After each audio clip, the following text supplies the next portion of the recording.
I'm Janel Baez, Chief Correspondent for United World Leaders and host for the Janel Baez Show. And today we have Arnold Gacita. He is the founder and CEO of Petra Cares Foundation, which is what our show is going to be about. We're intrigued and we want to know about the organization, what motivated him, what inspired him to start this organization, and what is the true vision for it within the next 20 years. I'm so glad you're here. Thank you for joining us. Thank you for inviting me. I'm glad to be here and glad to be in Miami. Absolutely. Well, how was your flight? It was great. Good. Short and sweet. Good. So talk to us about how you started the foundation, why. We obviously know, anybody that's done research on Arnold, he comes from the automotive industry. But what propelled you to get into foster children? Well, so we've been involved. I've been in the automotive industry for 34 years. And in that time, we've given to different charities and supported different things. 2019, we joined a charity that built an orphanage in Brazil that is still up and running today. So Petra was part of opening an orphanage in Brazil. But 2020, right around COVID hit, we said, you know what, we're still going to help charities, but why don't we do our own? And I've always felt called to give back and to help. And that's why we've helped all these charities. So in 2020, we said, let's do our own. Why don't we copy that? Why don't we build orphanages throughout the world?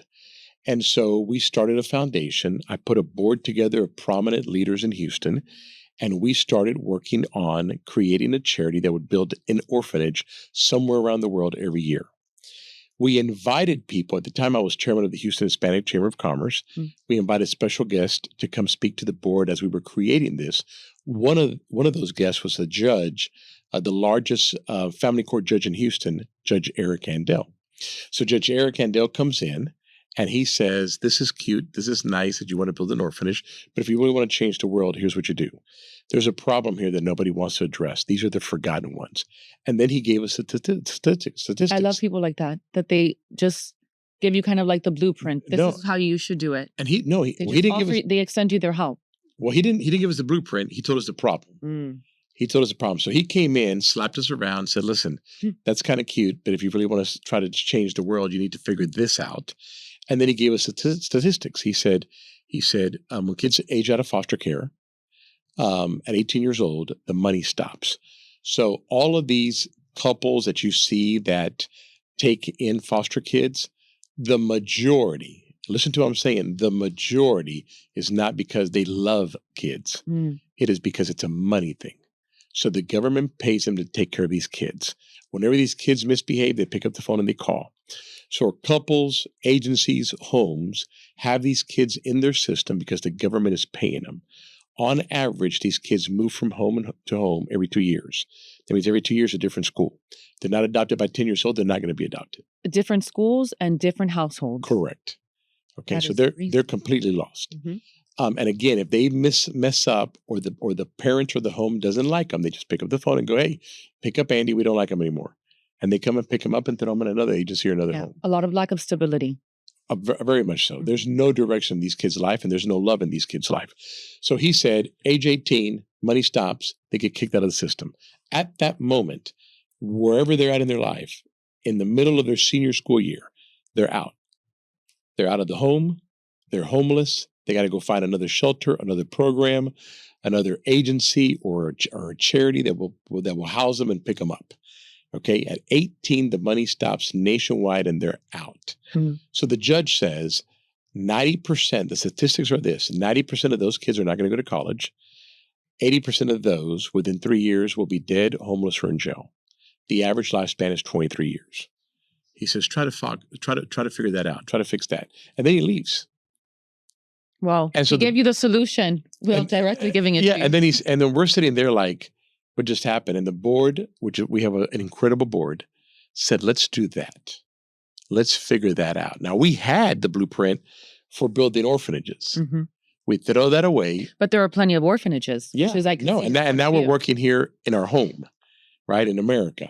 And so he leaves. We spend the next 6 months figuring this out, building our plan, building our idea, and we launched it. And thanks to God, it's been incredible. So when people say, how did you come up with this idea? I didn't come up with this idea, right? I always say it's a God thing. God sends someone to slap us around for this to be created. It was not my idea, nor the board's idea. We literally had a little messenger that came in and said, do something different. Yeah. And in divine timing, because it seemed that the path intersected in the perfect time.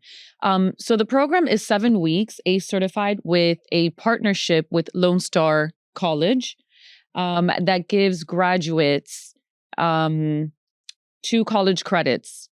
Tell us a little bit about that. So we've changed that. Okay. We're no longer associated with Lone Star College. Okay. What dealerships and what mechanics look for is ASE certification. Okay. ASE certification is that's your medical license to be a technician in the automotive world. And so we went away from the college system, which gave college credits, to being ASE certified, which the dealerships and the repair shops prefer. And so our kids now go through an ASE certification, level 1 technician. So they get the first certification in that world to be a lube tech light mechanic. But then they can keep adding on to that, as an example, become a master tech in the ASE certification world. That ASE certification means that you can be a doctor, car doctor in any dealership and anywhere you go. Incredible. So it's a very important program. What is the percentage of the success rate of these students that you're bringing on, these orphan children that you're bringing on? So we have 78% graduation rate, 79% placement rate to leave with a job. Those are some pretty high numbers. And 91% loyalty rate, meaning that when Janel gives them a job, they stay because you're the only one they know that gave them a job, right? They don't have a family. They don't have parents. They don't have cousins and uncles and aunts. They're alone in this world. So when a dealership or repair shop gives them a job, they're loyal. They stay, right? They don't know necessarily they can go across the street and get a job for a little bit more. They're just loyal to them. So it's an incredible success rate. Let me give you another statistics that I got from Lone Star. We had the vice chancellor of Lone Star come into our office one day and says, why is your program so successful? Nationwide, kids that were adopted, remember the ones we're dealing with were not adopted. Kids that were adopted nationwide, graduation rate is 2%. Wow. Ours is 78. And she says, what are you doing? And what's different? And the difference is we love these kids. Yes. Well, that was going to be the next thing that I talked about. I think when children, even adults, all of us, when we have a sense of belonging and we have emotional stability, right, that gives us a lot of mental stability as well. Usually that tends to show more success rate in children and adults. So the primary reason why these children are going through the things that they're going through, or they end up in prison or dead or whatever the case may be, is because they really have a lot of trauma and they really don't have an anchor, as we would say. And it appears to be that your program is giving them that anchor. So when they go into these jobs, they feel a sense of belonging and they feel safe. That's the word. Safety over everything. But now they have that income also. I'm sure that these kids don't know what it is to have a job or, have parents that have a stable job either. They're always going house to house. So stability for them is completely something that's alien. Tell me, why did you name the foundation, after your company? What was the reason to name the foundation? Let me, because you said a lot there. So let me answer a couple of things there. First of all, the 7-week course that we do, the last week is called Life Skills Week. We bring bankers in that teach them, okay, you're now going to have a job. You're going to get a check. This is how it looks. This is how bank account looks. This is how you budget.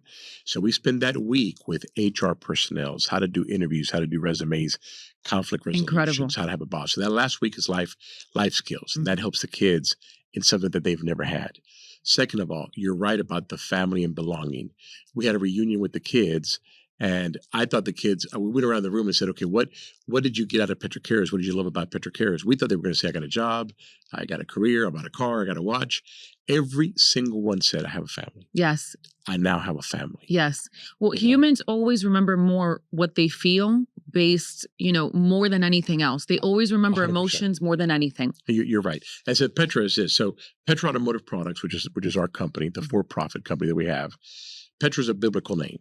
So Petra is when Christ tells Peter, I'm going to change your name to Petra, the Greek version of it. Petra meaning solid ground, foundation, Christ. Okay. Beautiful. So our company is named after that. Well, when we created Petra Cares, what more great name than Petra Cares, which in essence means Christ cares. So beautiful. It's gorgeous. There is a gentleman that I saw at your gala while being in Houston. Remind me his name. The executive director, Brian. No, the young man that you brought on that was a testimony. Damasio. Damasio, which was an incredible. I mean, half of the room was in tears. Witnessing the success of this young man. How many of those? I guess, those children actually experience what Damasio is experiencing. And he has a daughter and everything. And the majority. So just so you know, the majority of these kids come from a trauma like that. Last year, we had a kid that was stabbed by his mom 7 times. The kid was stabbed by his mother 7 times. Okay? This kid, Damasio, was shot 11 times. Wow. Shot 11 times. If he would have picked up his shirt, you would have seen bullet holes. Okay? And he survived it miraculously.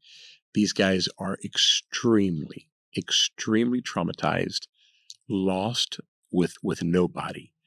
We had a guest speaker last year that said, close your eyes and pretend you have nothing. You know nobody, and nobody cares about you. That's what these kids are. Mm-hmm. Absolutely. Yeah. Which was, the gala was incredible, by the way. Do you have any plans to take this global? Are you working on initiatives? We are. We have plans to take it nationwide. We believe that we will open up Petra Cares Los Angeles within the next 90 days. We are literally almost there. So there's certain fundraising goals that need to happen in each city that wants us to go. Mm-hmm. And so Los Angeles is almost at that goal. So we believe that in the next 90 days, there will be a Petra Cares in Los Angeles. We have a long list. When I tell you long list, we have a player. I won't mention his name, but there is a group of dealerships here in Miami that have come to us. They gave to the gala. They gave to the cause and said, we want you to bring this to Miami. Mm-hmm. Miami, Orlando, Louisville, Detroit, San Diego, San Francisco. All of those areas are asking for us to bring Petra Cares to them. So we have a long list of people that want it, with some incredible partners that want to be part of it. And so we're going to do Los Angeles first. Once that's up and running, we're going to pick another one, and we're going to expand this nationwide. Fantastic. The process for, this program is you have somebody reach out to you from the actual orphanage. And then they tell you, we have this child that's about to be 18 years old, hasn't been adopted. What can you do for him? Right. We usually have the caseworker for the kid calling us saying, hey, he's aging out. I think he'll be a fit. Or sometimes even the parent or the facility, the home, will say, hey, I got a kid that I think will fit your model. And the court systems, we have the court systems that will call us as well and say, we have a kid that thinks, it'll fit here. They also call us and go, we have a kid that's either going to go to jail or he's going to go to Petra Cares. Mm-hmm. And then we interview him to make sure that he's a fit. What does that criteria look like when they say? So to be in our program, you got to be between 17 and 24 years old. All the way to 24. Yeah, all the way to 24. Because some of these kids will leave and join gangs and do crazy stuff and get in trouble with the law. Mm-hmm. There's still an opportunity there. Mm-hmm. So 17 to 24, you have to be parentless or one parent. So if you have 2 parents, it wouldn't qualify, right? If there are 2 parents in your life, not having 2 parents, but 2 parents in your life, you wouldn't qualify. So most of these kids don't have parents, or they have 1 parent, single parent. Homeless, in trouble with the law, underprivileged, disadvantaged, poverty, no income, that kind of stuff. Those are the kids that fall into this program. There is a short interview that we do with all the kids that want to come in. We have a long waiting list of kids that want to come in the program. We want to make sure that they understand what being a technician is, right? So you're okay getting your hands dirty, working in the heat, that kind of stuff. It's probably 5-6 questions we ask to make sure they fit in the world of technician. And then if they qualify, we bring them in. Do they even have healthcare? What is that? No. Okay. So none of these children have healthcare. Who typically? They don't have a license. They don't even know their Social Security card sometimes. We have to work all that. Okay. Well, if one of them was to get sick, what is the process for that? Well, there are clinics, right? So by law, if they got very sick, every medical agency must take them. Mm-hmm. Okay. If they qualified for certain federal programs, they would have something like Medicaid. Okay. Most don't, but if they qualified for some, they would have something like Medicaid. Mm-hmm. And then the rest is just, donor and hoping and praying they don't get hurt. But that is a risk with them. I mean, these are at-risk kids. Yes. As far as your board, how long did it take you to put that together? Who are the key players on your board right now? And I believe that I read something that you were managing, or you had a certain position, and then you brought in a certain gentleman to take over that role. Tell me about that. So I strategically picked the board in different areas of business. So we got a very prominent attorney in Houston, who happens to be my attorney as well, to be on the board. We got a very prominent banker, actually two, to be on the board. We got some business people from Houston to be on the board, dealership owners at one point to be on the board. I think the individual you're talking about is that, well, there was actually probably two, but the orphanage, the charity that we were going to copy that does the orphanages, their executive director had resigned right when I was opening it up. Yes. And I brought him on board to help us get this going. He stayed for about a year, and then he went off to do something else, still involved with us, but just not on the board. And then we brought Brian Meza, who was a national director for Young Life, mm-hmm. Which you met, he's the guy that interviewed DiMaggio, and he just has, he's the heart mm-hmm. of what makes. And you really feel it. Yeah. Feel that radiating from him. Yeah. Yeah.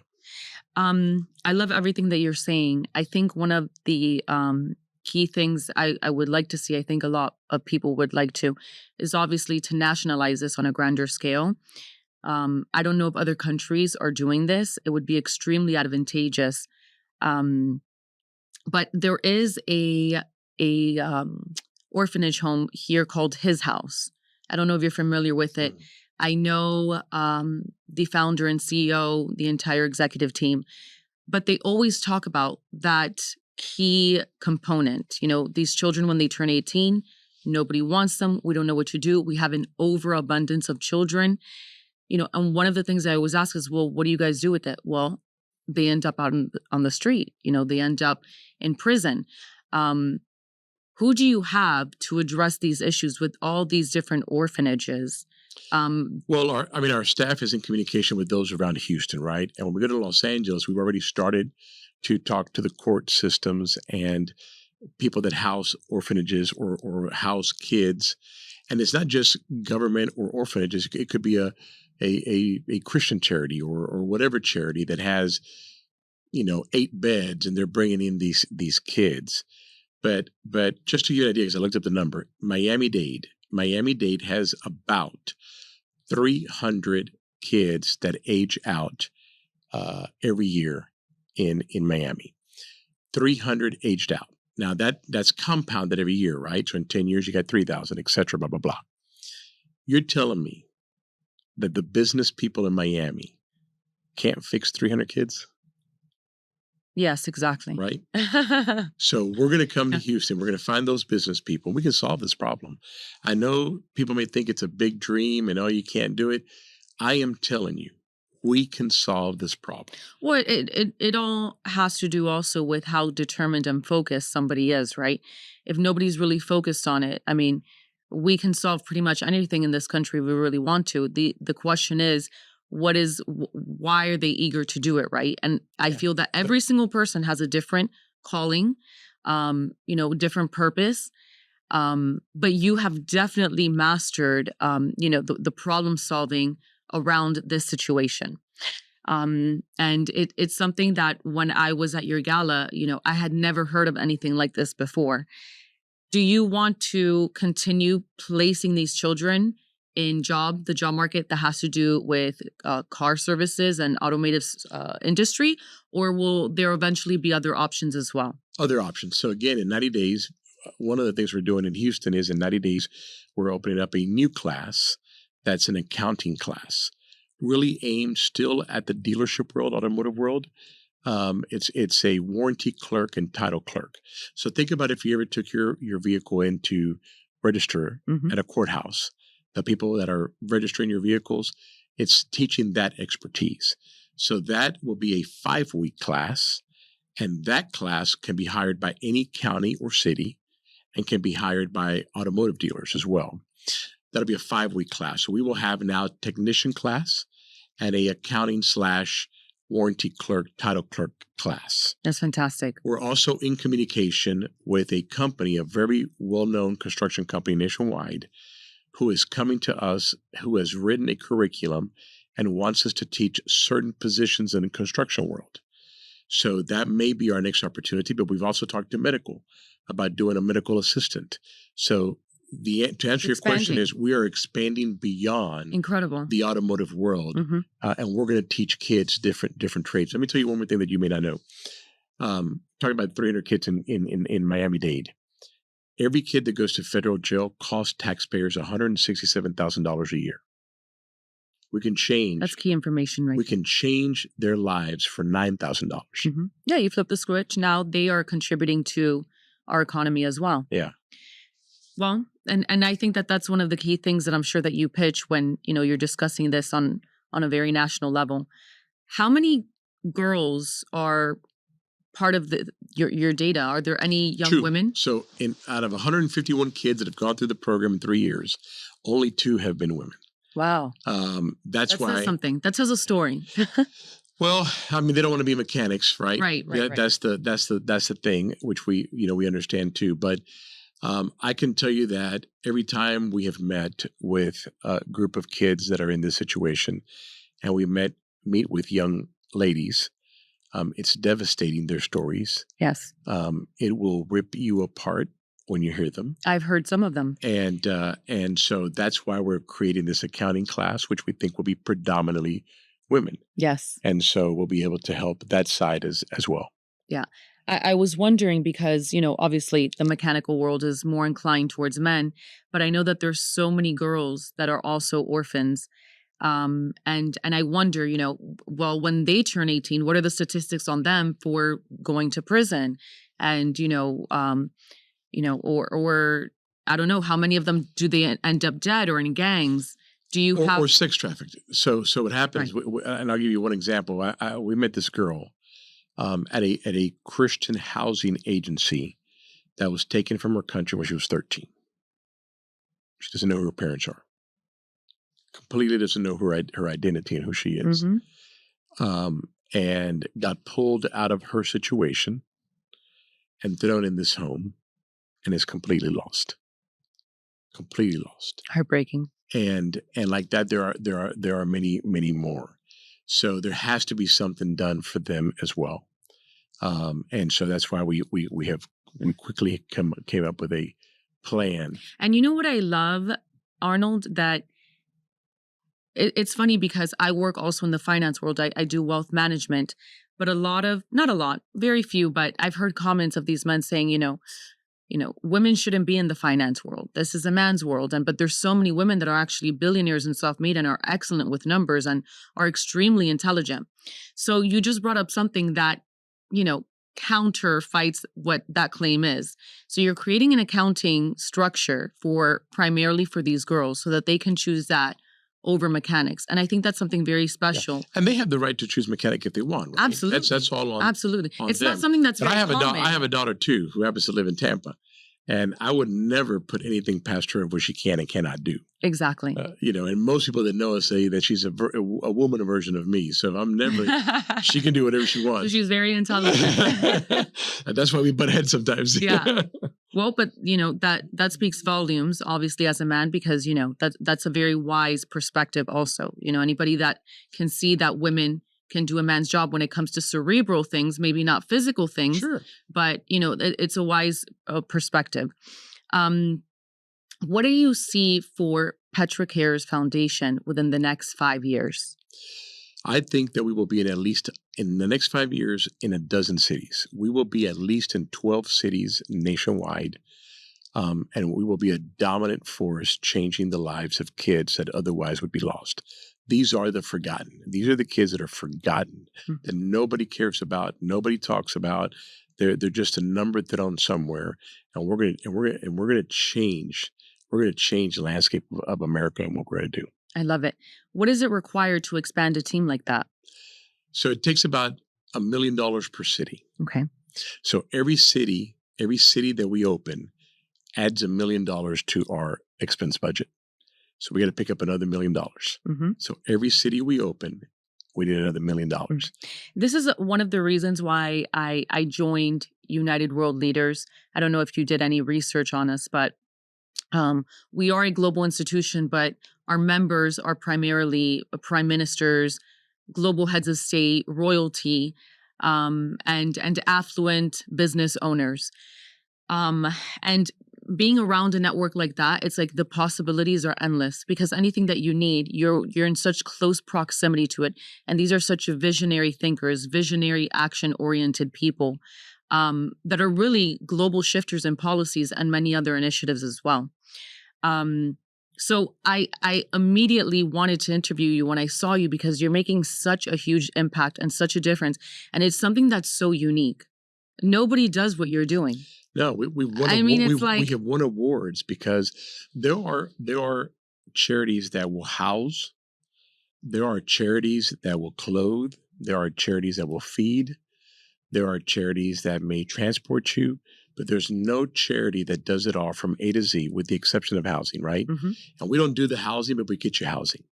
We do everything. We transport, we love, we pick up, we teach, we educate, we place, we nurture, we clothe, we get you your license. We do it all from A to Z. We do it all. There's no charity that does it all. That's part of the problem why these programs haven't succeeded, is because you can give him clothes, but what's he going to do with that? Absolutely. You know, it's like putting a Band-Aid on a big problem. Right. Instead of fixing the core issue on a cellular level, it's like they're just putting something over it and hoping that it gets better.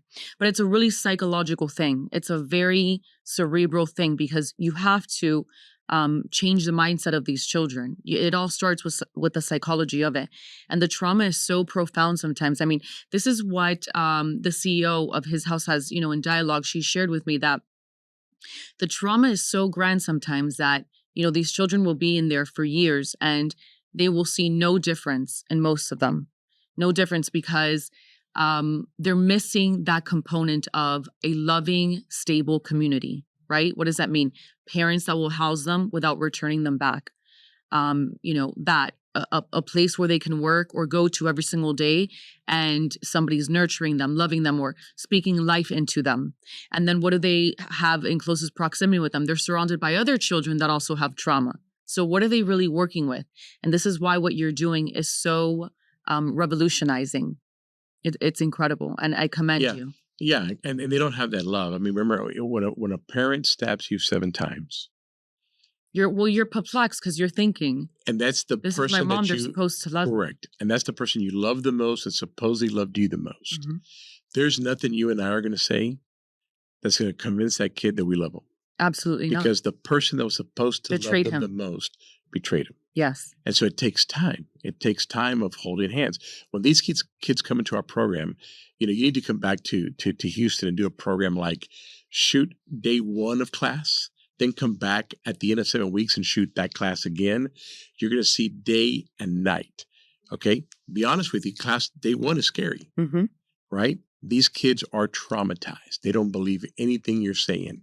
They have no hope. They have no love. Something that I also observed when I, went to when I was a news anchor, I do a lot of reports on these types of situations. And these children, it's like in their eyes, you see like emptiness, right? It's like 100%. There's no soul there, because it's been taken from them, and it's very dark.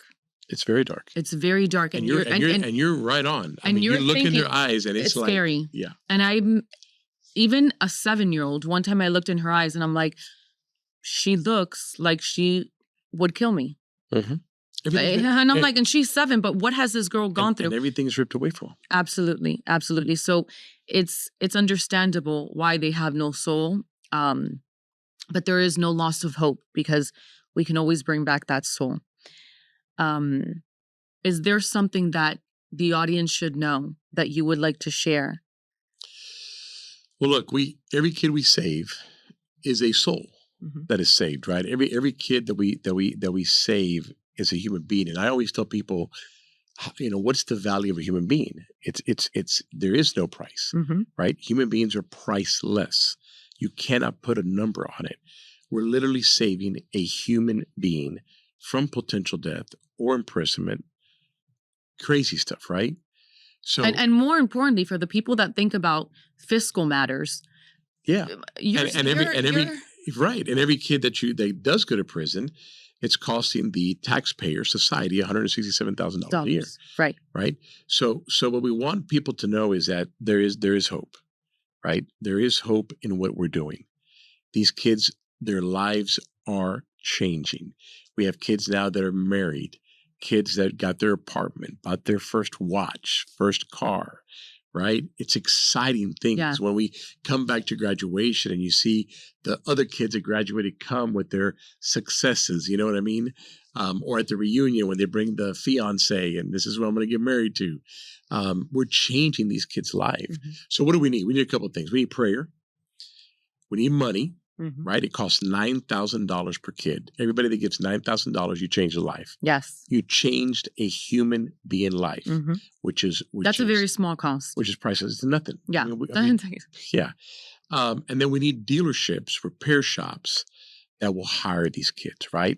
Because that's part of our plan, not only to educate and love and mentor, but to place them in a job where they will have a fulfillment career. And especially now as we do the women program as well, or the accounting program as well. So those are the 3 things we need, man. We need prayer, we need money, and we need people to hire them. And if we continue to get that, we're going to shake a world. With AI, I know that there's going to be a lot of different jobs being displaced, but I know that electricity is one of the ones. Plumbing, electricity, mechanic, plumbing, electricity, all of that stuff cannot be placed by AI. Right. In the automotive world, just so you know, just dealers, not calling Quick Lubes or repair shops. So not counting the Quick Lubes and repair shops, just automotive dealers. There's a shortage of 100,000 mechanics nationwide. Incredible. Just the U.S. Incredible. I'm sure you have at least some kind of deck, showcasing all these stats. Perfect. Yeah. Thank you for joining me today and sharing the story is incredible. I know it's going to reach a lot of people that care about this and care about these children and like to ascend to humanity, like to really make a difference in humanity, especially through children, which are the most innocent and most precious thing. I hope to see you soon. And me too. I hope so too. Yeah. And listen, thank you for doing this, right? People like you that get the word about Petra Cares out, it means a lot to us and it means a lot to these kids. So thank you for doing what you're doing. Absolutely. Absolutely. And I would love to introduce you to our chairman. He would be honored to meet you. Thank you for joining the Janel Baez Show, and we'll see you guys next time.